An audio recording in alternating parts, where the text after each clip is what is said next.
PerfectGuitar.com. PerfectGuitar.com. PerfectGuitar.com. PerfectGuitar.com. You're gonna eat it.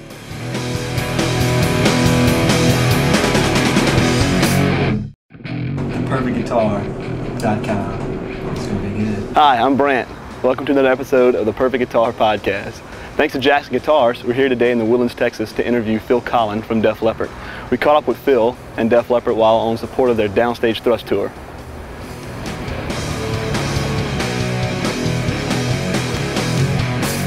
This is the main guitar. It's a Jackson PC, and it's just had some stuff on it.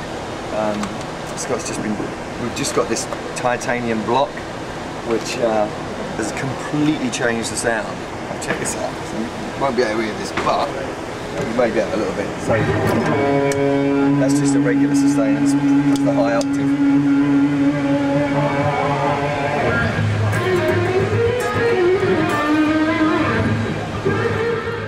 So how long have you been playing Jackson guitars?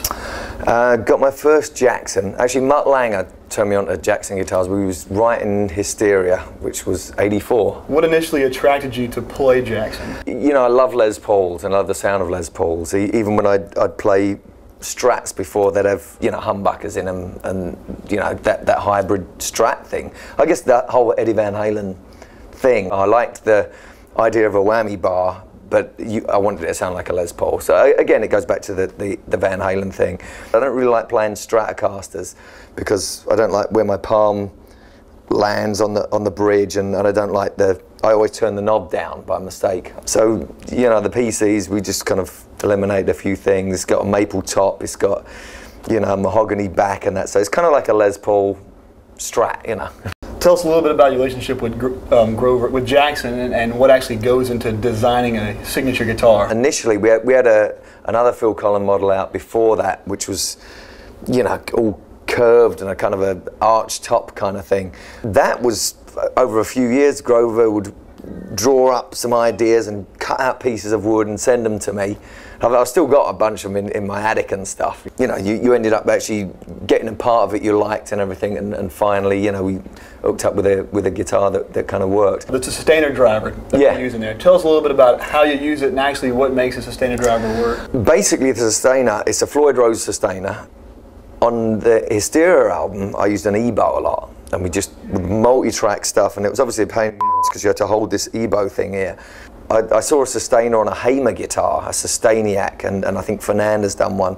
You know, the Floyd thing, you know, that's the one we used, and it just worked great on that. So it kind of sounds like a Les Paul, but not quite.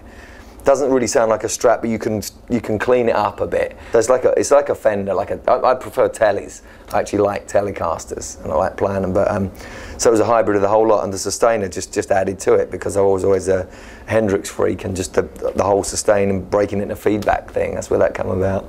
So tell us a little bit about the guitars you have on tour with you. Do you modify them in any way? Do you play them straight out of the box from Jackson?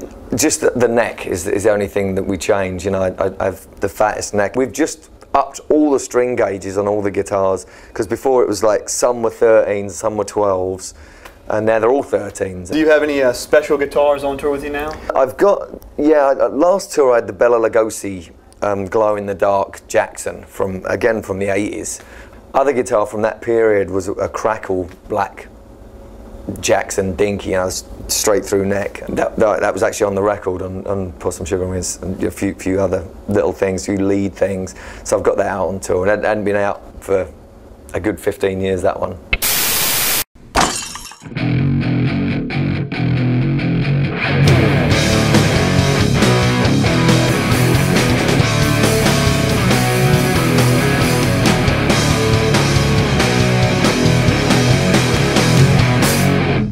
PerfectGuitar.com. PerfectGuitar.com.